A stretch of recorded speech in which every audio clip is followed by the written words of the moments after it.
చిన్న నెత్తళ్ళతో మసాలా కర్రీ రుచిగా ఉంటుంది.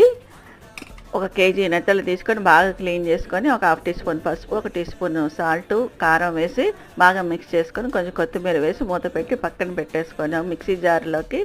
ఒక 7 లవంగాలు, 7 ఇలాచీలు, 2 ఇంచులు దాల్చిన చెక్క, 1 టీ స్పూన్ ధనియాలు, హాఫ్ టీ స్పూన్ జీలకర్ర వేసి పొడి చేసుకొని పక్కన పెట్టేసుకోవాలి. ప్యాన్లోకి ఆయిల్ వేసుకొని అందులోకి 1 కప్పుడు ఉల్లిపాయ ముక్కలు సన్నగా తరిగిన వేసి అది బాగా మగ్గిన తర్వాత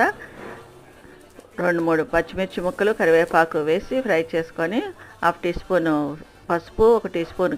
సాల్టు, 2 టీ స్పూన్లు కారం వేసి 2 నిమిషాలు ఫ్రై చేసుకొని, 1 టీ స్పూన్